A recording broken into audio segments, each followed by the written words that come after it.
Beri nama pedang ini Naga Puspa. Selamatkan dia. Jangan sampai jatuh ke tangan pendekar berwatak jahat.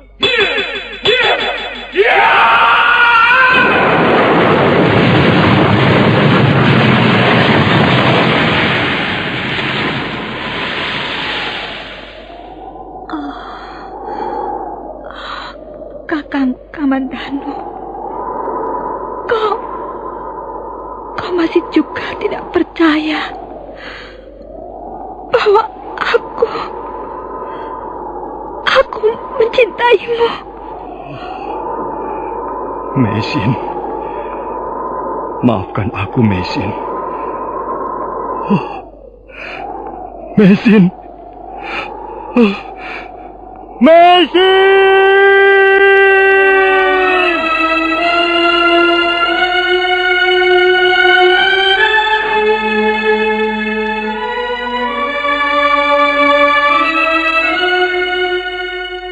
Tutur Tinular.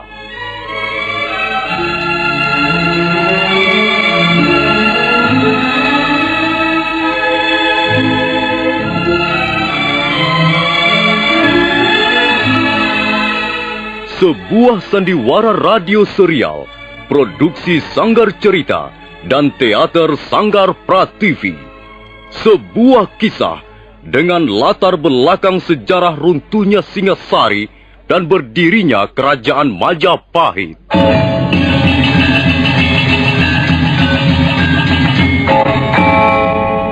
Sandiwara ini didukung oleh pemain-pemain radio yang sudah ternama. Ferry Fadli, Ivone Rose, dan Eli Ermawati.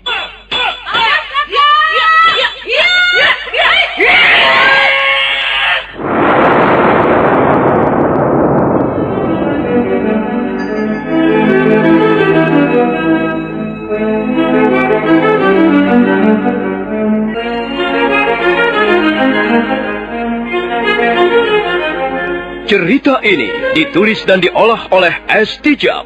Hiasan musik dan sutradara C. Ispriyonoka. Kali ini mempersembahkan episode ke-10 dengan judul Pemberontakan Rangga Lawe.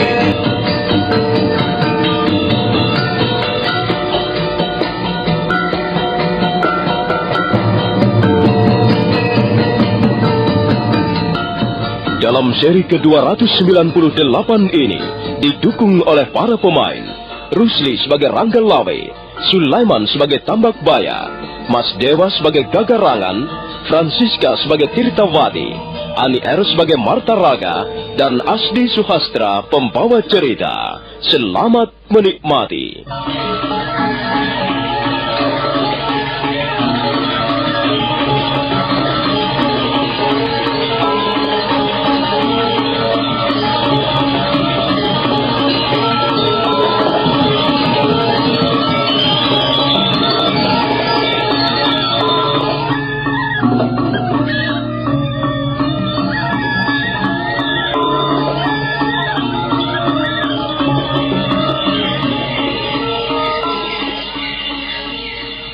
Rangga Lawe telah menghunus keris Megalamat.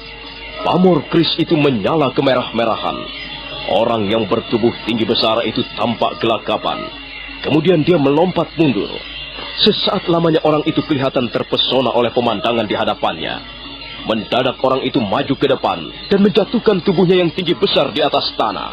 Oh, ampun Gusti. Hamba sama sekali tidak tahu bahwa Gusti Rangga Lawe yang datang. Ampun Gusti Rangga Lawe, ampunilah hamba. Siapa kau ini? Gusti sudah lama sekali tidak pernah datang berkunjung ke Bukit Gunung Lelembut. Tentulah Gusti sudah pangling, sudah agak lupa terhadap hamba.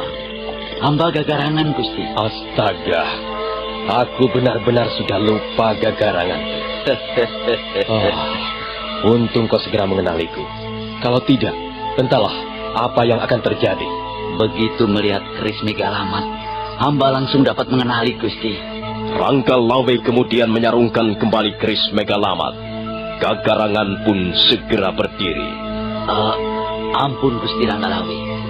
Apakah Gusti ada keperluan sehingga Gusti sudi mampir ke sarang perampok ini? Apakah kau masih juga suka merampok harta orang lain, Gagarang? Tidak Gusti. Sekarang ini hamba sama sekali sudah melupakan pekerjaan lama itu. Satu kali pun hamba tidak pernah merampok harta orang lagi. Syukurlah kalau begitu, Gagarangan. Merampok harta orang lain hanya menambah diri kita susah sendiri. Hanya akan menumpuk dosa-dosa saja. Benar Gusti. Maaf Gusti. Mari, silakan masuk ke pondok hamba. Aku ingin ketemu saudara tuamu, Gagarangan. Apakah Kakang Tambakbaya ada di rumahmu? Kakang Tambakbaya sedang istirahat Gusti. Kakang Tambakbaya pasti gembira sekali melihat kehadiran Gusti. Mari, hamba antarkan menemui Kakang Tambakbaya. Biar hamba yang akan menuntun Nila Ambara. Mari, Gusti silahkan berjalan di depan.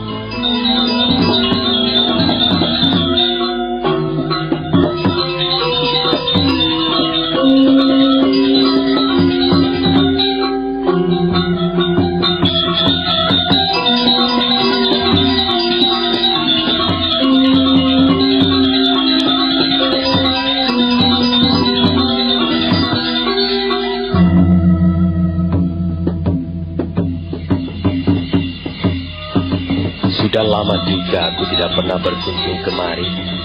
Bagaimana kabarmu, Kakang Tambakbaya? Keadaan kami tidak banyak mengalami perubahan, Gusti. Gagarangan mengatakan bahwa kalian sekarang sudah tidak pernah merampok lagi. Kami sudah semakin tua, Gusti Ranggalawe. Kami tidak lagi ingin mengisi sisa-sisa hidup kami dengan pekerjaan-pekerjaan yang kurang terpuji.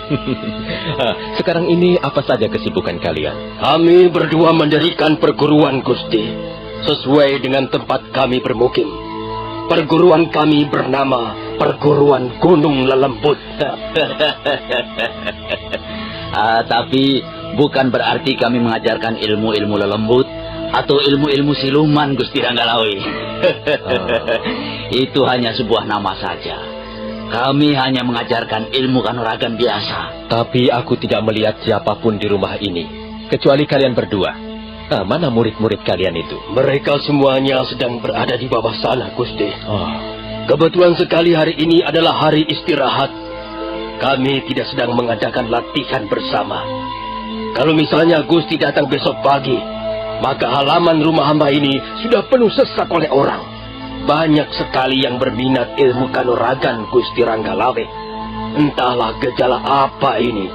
Banyak sekali anak-anak muda ingin berguru kemari. Iya, Kakang Tambakbaya sampai menolak murid baru, Gusti Ranggalawe. Belajar ilmu kanuragan tidak ada jeleknya, Kakang Tambakbaya. Yang penting penggunaannya. Kalau digunakan untuk tujuan-tujuan yang baik, tujuan-tujuan kemanusiaan, ilmu apapun akan menjadi baik jadinya. Benar Gusti. Benar apa yang Gusti katakan. Semua itu tergantung penggunaannya, pengeterapannya. Sekalipun seseorang mengaku berguru kepada ilmu putih, tapi kalau perbuatannya tercela, perbuatannya merugikan orang banyak, apa yang harus dibanggakan? Iya Gusti. Apakah Gusti Ranggalawe mempunyai keperluan khusus sehingga sudi datang ke tempat ini? Iya. Aku memang mempunyai keperluan yang sangat penting. Aku memerlukan bantuan kalian berdua.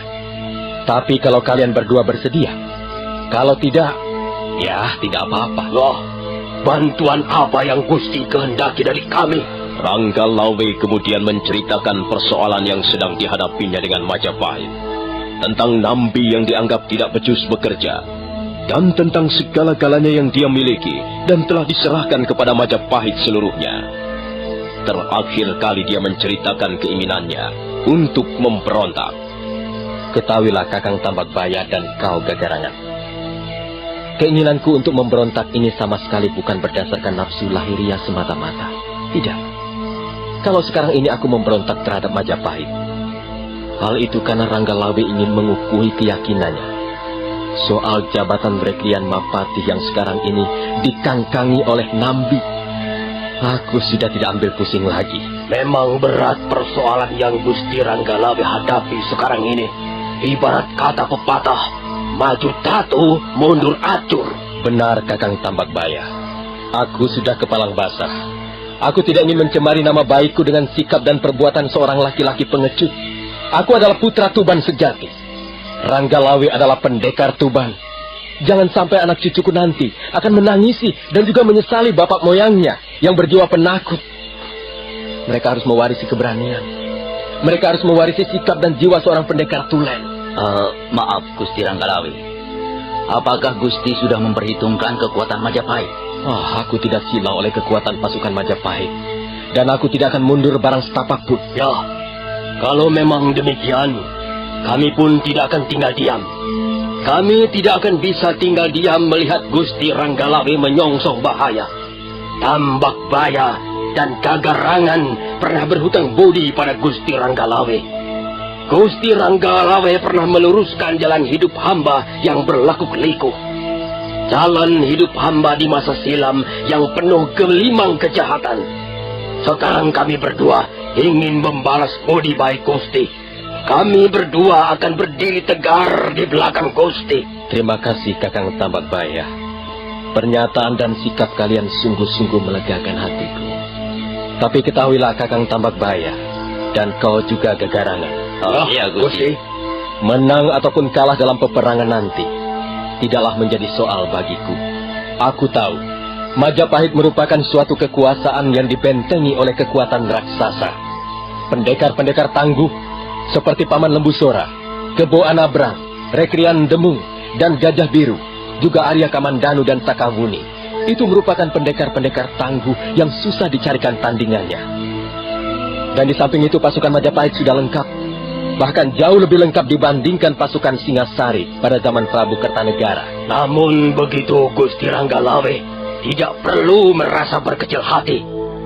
Sekalipun Majapahit mempunyai tokoh-tokoh pendekar yang tangguh, mempunyai pasukan yang dapat berjajar melingkari kaki gunung Branggungan, tapi suasana medan pertempuran sukar untuk diramalkan, Gusti. Ya, benar Kakang Tambakbaya.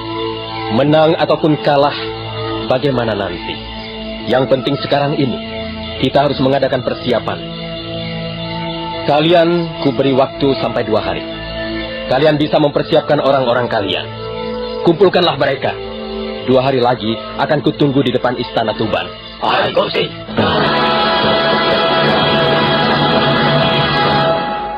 Malam itu juga Ranggalawe meninggalkan Bukit Gunung Lelembut. Tambakbaya dan Gagarangan mengantarkan sampai ke pinggang bukit. Ranggalawe memacu kudanya menuruni lereng bukit, kemudian membelok ke arah Tuban. Nila Ampara berlari kencang, dan kabut malam yang dingin menelan mereka berdua.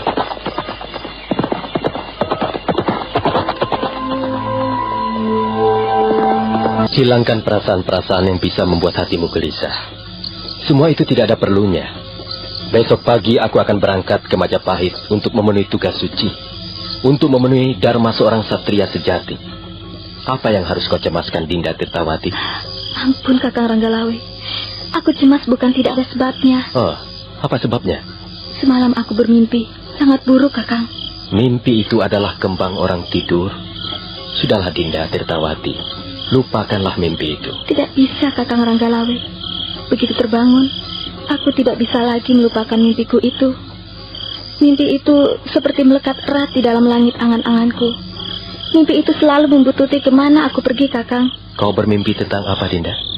Waktu itu, aku dan Yunda Martaraga tengah berjalan beriringan menuju ke sebuah pura sesaji. Kami bermaksud mengadakan sesaji untuk keselamatan Istana Tuban. Begitu sampai di tangga pura, mendadak kami berhenti. Kami melihat seekor burung gagak yang ukurannya cukup besar bertengger di atas puncak pura. Burung itu kelihatannya menyeramkan sekali, Kakang. Kami takut melanjutkan perjalanan. Mendadak, burung itu terbang sambil berkauk-kauk. Kemudian menyambar keranjang bunga di atas kepala kami. Dan keranjang bunga jatuh, dan bunga-bunga itu berserakan di jalanan. Burung itu terbang, melesat sambil berbunyi seperti sebuah lolongan panjang. Ya, demikianlah Kakang Ranggalawe. Demikianlah mimpi yang telah membuat hatiku gelisah.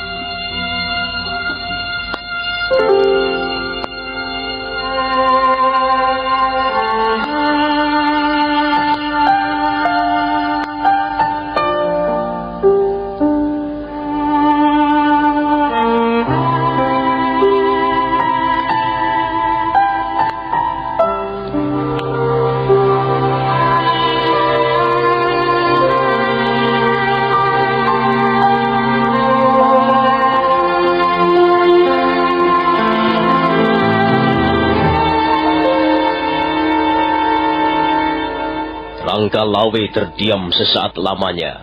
Begitu Tirtawati selesai mengisahkan mimpinya, Tirtawati kemudian menangis terisak-isak sambil mendekap suaminya.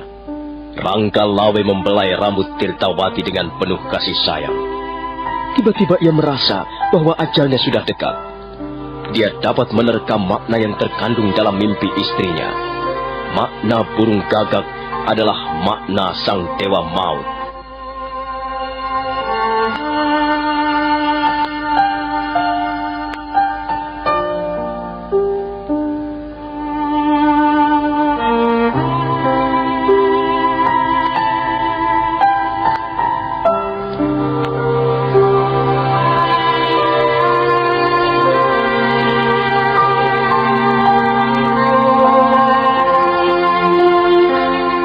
Sudahlah Dinda Tirtawati. Sekarang ini aku sedang dalam persiapan menghadapi Majapahit. Janganlah kau menambah berat beban di hatiku. Kakang Rangga Lawe, mengapa kakang mau berangkat juga ke Majapahit? Kumohon, urungkanlah niat itu. Janganlah kakang memberontak terhadap Gusti Prabu Kertarajasa. Kalau kakang sudi membatalkan niat itu, alangkah bahagianya hatiku, kakang. Kakang bisa kembali ke istana Tuban, dan kita semuanya bisa berkumpul dan hidup bahagia. Dinda Tirtawati, mengapa kau masih belum mengerti juga? Berangkat ke Majapahit adalah menjadi kewajibanku yang paling utama sekarang ini. Sudahlah Dinda, marilah kita menemui Dinda Martaraga. Malam ini kita masih mempunyai sedikit kesempatan untuk bercengkerama. Ayolah di malam Martaraga. Kalian berdua telah memberikan penghiburan yang luar biasa manisnya. Untuk itu aku mengucapkan terima kasih. Kalian berdua adalah benar-benar istri yang bisa membahagiakan hati suami. Demikian pula kami, Kakang Rangga Lawe. Kami pun merasa sangat bahagia. Benar, Kakang. Rasanya kami tak ingin lagi berpisah denganmu. Aku ingin membersihkan diriku. Aku ingin mandi air bunga. Aku ingin mandi keramas dengan air bunga. Tolong sediakan air untukku, Dinda Tirtawati, dan kau, Dinda Martaraga. Tolong siapkan makan pagi yang menjadi kesukaanku. Kita akan gembul bujana, kita akan makan bersama-sama pagi ini.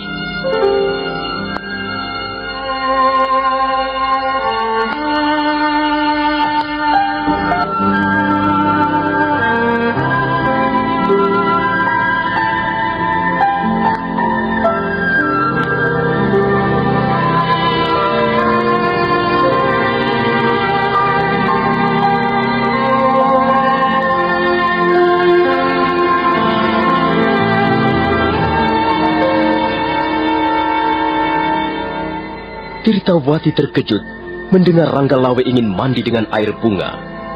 Kembali matanya menjadi berkaca-kaca. Demikian pula Martaraga. Tapi dua orang wanita yang setia itu pun segera mengerjakan tugas-tugas yang diberikan suaminya.